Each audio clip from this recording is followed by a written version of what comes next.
My name's Ed Snowden. I'm 29 years old. I work for Booz Allen Hamilton as an infrastructure analyst for NSA in Hawaii. What are some of the positions that you held previously within the intelligence community? I've been a systems engineer, systems administrator, senior advisor for the Central Intelligence Agency, solutions consultant, and a telecommunications information systems officer. One of the things people are going to be most interested in trying to understand who you are and what you're thinking is there came some point in time when you crossed this line of thinking about being a whistleblower to making the choice to actually become a whistleblower.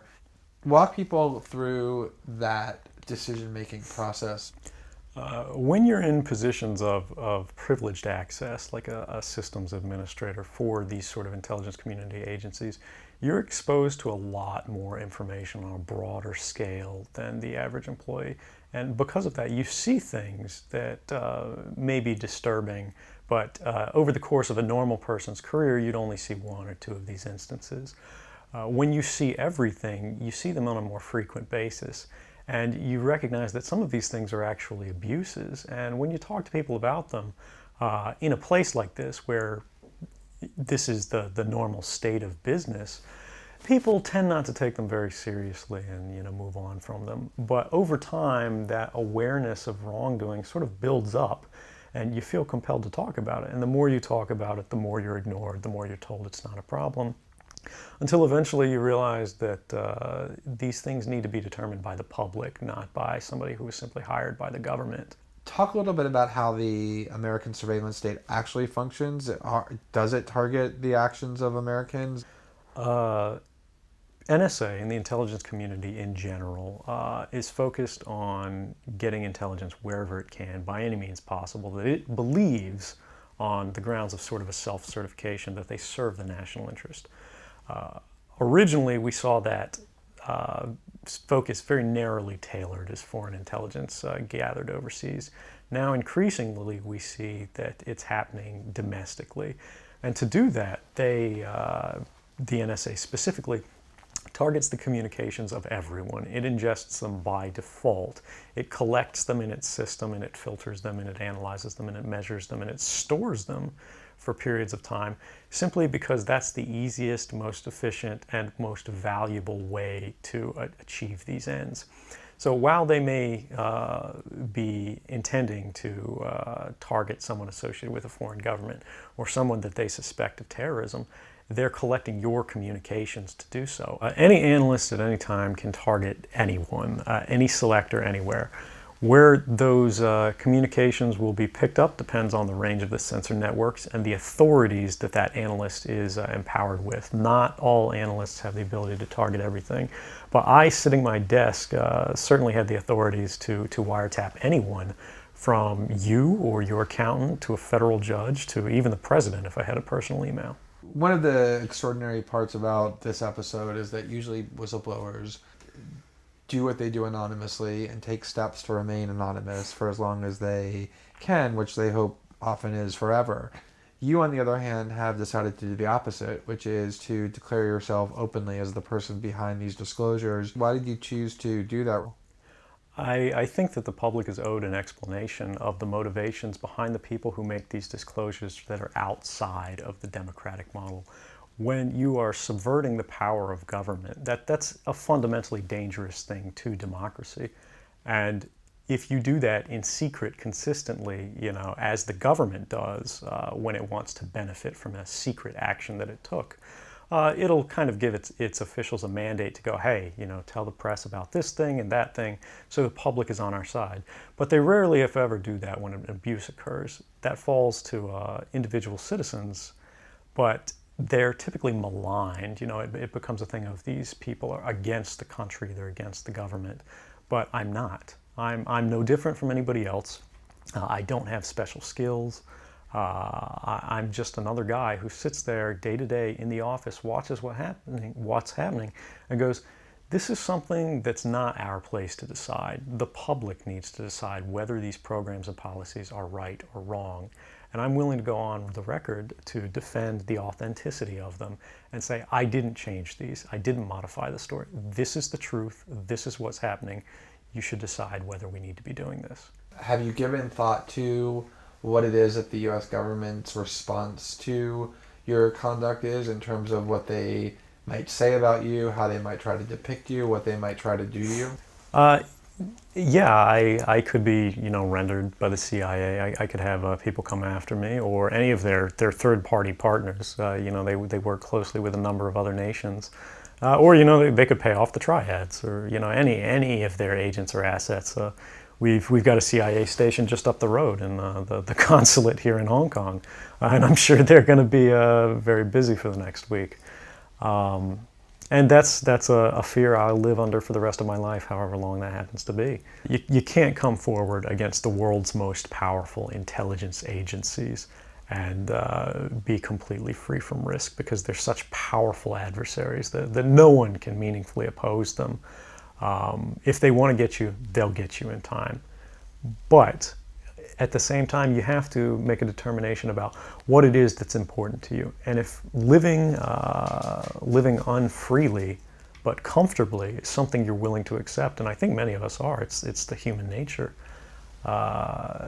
You can get up every day, you can go to work, you can collect your large paycheck for relatively little work against the public interest, and go to sleep at night after watching your shows. But if you realize that that's the world that you helped create, and it's going to get worse with the next generation and the next generation who extend the capabilities of this sort of architecture of oppression, you realize that you might be willing to accept any risk.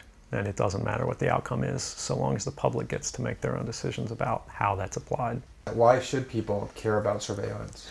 Because even if you're not doing anything wrong, you're being watched and recorded. And the storage capability of these systems increases every year consistently by orders of magnitude, to where it's getting to the point you don't have to have done anything wrong. You simply have to eventually fall under suspicion from somebody, even by a wrong call.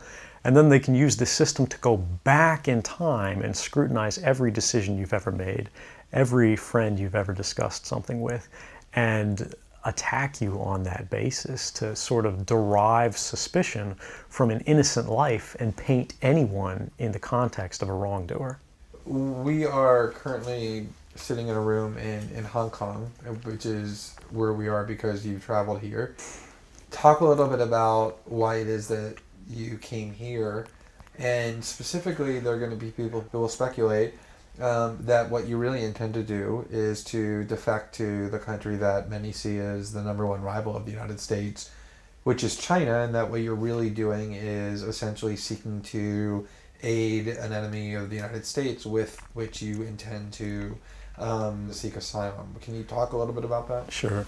So there's a couple assertions in those arguments that are sort of embedded in the questioning of the choice of Hong Kong.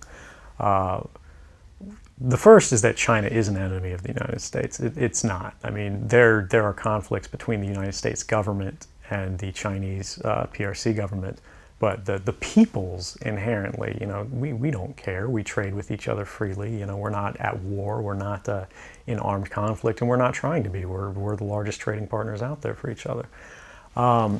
Additionally, Hong Kong has a strong tradition of free speech. People think, oh, China, great firewall.